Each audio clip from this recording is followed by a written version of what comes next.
নতুন বাংলাদেশ গড়তে চ্যালেঞ্জের মুখে পড়ছি মন্তব্য ডক্টর ইউনূসের। 2028 সাল পর্যন্ত চীনে বাংলাদেশি পণ্য পাবে শুল্কমুক্ত প্রবেশাধিকার। এবার ইশরাক হোসেনকে ঢাকা দক্ষিণ সিটির মেয়র ঘোষণা করে রায়, ন্যায় বিচার পেয়েছে মন্তব্য বাদীর। ছুটি দীর্ঘ হলেও অর্থনীতিতে স্থবিরতা আসবে না মন্তব্য অর্থ উপদেষ্টার, প্রয়োজনে জুম মিটিং করে নেওয়া হবে সিদ্ধান্ত। ঈদযাত্রায় সড়ক, নৌ ও রেলপথে নেই ভোগান্তি, স্বজনদের সঙ্গে নির্বিঘ্নে বাড়ি ফিরছে মানুষ। এবং কানাডার গাড়ি আমদানির ওপর শুল্ক আরোপ ট্রাম্পের, যুক্তরাষ্ট্রের বিরুদ্ধে পাল্টা ব্যবস্থা নেওয়ার ঘোষণা। আমন্ত্রণ টিবিএস নিউজ অব দ্য ডেতে, সাথে আছে আমি রঞ্জু ইফতেখার। এতক্ষণ দেখছিলেন সংবাদ শিরোনাম, এবারে জানাবো বিস্তারিত।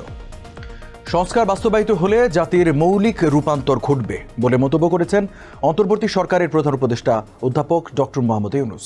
27শে মার্চ চীনের হাইনানে বোয়াও ফোরাম ফর এশিয়ান বার্ষিক সম্মেলন 2025 এর উদ্বোধনী অধিবেশনে দেওয়া ভাষণে এই কথা বলেন তিনি।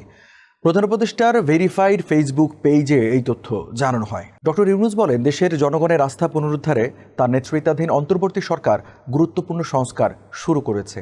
নির্বাচন ব্যবস্থা, বিচার ব্যবস্থা, জনপ্রশাসন ও আইন প্রয়োগকারী সংস্থার সংস্কারের জন্য স্বাধীন কমিশন করা হয়েছে।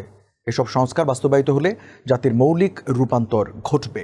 এদিন প্রধান উপদেষ্টা ডক্টর ইউনূসের সঙ্গে বৈঠক করেছেন চীনের উপপ্রধানমন্ত্রী ডিং শুয়েশিয়াং। এ সময় তিনি ঘোষণা দেন, এলডিসি গ্র্যাজুয়েশনের পর বাংলাদেশের বিদ্যমান শুল্ক ও কোটামুক্ত রপ্তানি সুবিধা আরও 2 বছর অর্থাৎ 2028 সাল পর্যন্ত বহাল থাকবে। এ সময় চীনা কোম্পানিগুলোকে বিনিয়োগের আহ্বান জানিয়েছে বাংলাদেশ। ঢাকা দক্ষিণ সিটি কর্পোরেশনের 2020 সালের নির্বাচনে ফজলে নূর তাপসকে বিজয়ী ঘোষণার ফল বাতিল করে বিএনপি নেতা ইশরাক হোসেনকে মেয়র ঘোষণা করেছে আদালত। ঢাকার প্রথম যুগ্ম জেলা জজ ও নির্বাচনী ট্রাইব্যুনালের বিচারক মোহাম্মদ নুরুল ইসলাম বৃহস্পতিবার এ রায় দেন। সেই নির্বাচনে নৌকা প্রতীক নিয়ে নির্বাচিত শেখ ফজলে নূর তাপসকে মেয়র ঘোষণা করে সরকারের জারি করা গ্যাজেটও বাতিল করা হয়েছে। সাবেক মেয়র সাদেক হোসেন খোকার ছেলে এবং বিএনপির আন্তর্জাতিক বিষয়ক কমিটির সদস্য ইশরাক হোসেন রায়ের সময় আদালতে উপস্থিত ছিলেন। তাৎক্ষণিক প্রতিক্রিয়ায় তিনি বলেন, আমি ন্যায় বিচার পেয়েছি। আমি মেয়র হতে পারবো বা মেয়র হিসেবে শপথ নেব কি না সেটা সম্পূর্ণ দলীয় বিষয়। এর আগে রাষ্ট্র ক্ষমতায় পালাবদলের পর চট্টগ্রামে সিটি কর্পোরেশনেও নির্বাচনী আপিল ট্রাইব্যুনালের রায়ে চট্টগ্রাম সিটি কর্পোরেশনের মেয়র হয়েছিলেন বিএনপির প্রার্থী শাহাদাত হোসেন। এবার রোজার ঈদে মিলেছে টানা 9 দিনের ছুটি। তবে এই সময়ে দেশের অর্থনৈতিক কার্যক্রমে কোনো স্থবিরতা আসবে না বলে জানিয়েছেন অর্থ উপদেষ্টা ডক্টর সালেউদ্দিন আহমেদ। 27শে মার্চ সচিবালয়ে সরকারি ক্রয় সংক্রান্ত উপদেষ্টা পরিষদের বৈঠক শেষে সাংবাদিকদের সঙ্গে আলাপকালে তিনি একথা জানান। উপদেষ্টা বলেন, এবারের ঈদে দীর্ঘ ছুটি হলেও অর্থনৈতিক কার্যক্রমে কোনো স্থবিরতা আসবে না। সব উপদেষ্টা ও বেশিরভাগ সচিব ঢাকাতেই থাকবেন। যে কোনো প্রয়োজনে আলোচনা হবে, দরকার হলে জুমে মিটিং করা হবে। সালেউদ্দিন আহমেদ বলেন, সরকারি ক্রয় সংক্রান্ত উপদেষ্টা কমিটির বৈঠকে উন্মুক্ত দরপত্রের মাধ্যমে 50,000 টন বাসমতি চাল, সৌদি আরব ও অভ্যন্তরীণ বাজার থেকে 70,000 টন সার এবং স্পট মার্কেট থেকে 2 কার্গো এলএনজি কেনার অনুমতি দেওয়া হয়েছে।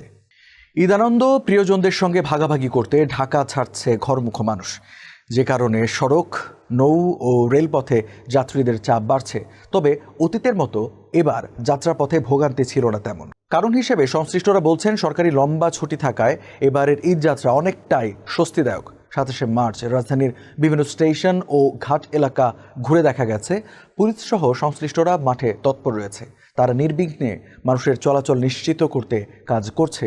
দুর্ঘটনা, ছিনতাই সহ অঘটন প্রতিরোধেও আন্তরিক তারা।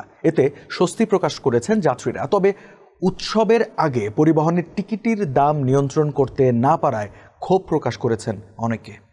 আমদানি করা গাড়ির উপর 25% পর্যন্ত শুল্ক আরোপ করেছেন যুক্তরাষ্ট্রের প্রেসিডেন্ট ডোনাল্ড ট্রাম্প। কেবল গাড়ি নয়, গাড়ির খুচরা যন্ত্রপাতির ওপরও এই একই পরিমাণ শুল্ক আরোপ করা হলো। বিশ্লেষকরা আশঙ্কা করছেন, এর মধ্যে দিয়ে মার্কিন প্রেসিডেন্ট বাণিজ্য যুদ্ধের আশঙ্কাকেই বাড়িয়ে তুললেন। বিবিসির প্রতিবেদনে বলা হয়, গত 26শে মার্চ হোয়াইট হাউসে সাংবাদিকদের সঙ্গে আলাপকালে ডোনাল্ড ট্রাম্প এই সিদ্ধান্তের কথা জানান। নতুন করে আরোপ করা শুল্ক কার্যকর হবে আগামী 2 এপ্রিল থেকে। ট্রাম্পের এই সিদ্ধান্ত যুক্তরাষ্ট্রে গাড়ি রপ্তানিকারক ও মিত্র দেশগুলোকে বেশ হতাশই করেছে। ট্রাম্পের এই ঘোষণার পর ইউরোপীয় ইউনিয়ন, কানাডা ও জাপান সহ প্রধান বাণিজ্য অংশীদাররা নিন্দা ও উদ্বেগ প্রকাশ করেছে। কানাডার প্রধানমন্ত্রী মার্ক কার্নি বলেছেন এর বিরুদ্ধে যথাযথ ব্যবস্থা নেওয়া হবে। দর্শক, এই ছিল আজকে টিবিএস নিউজ অব দ্য ডেতে। এতক্ষণ সাথে থাকার জন্য ধন্যবাদ সবাইকে।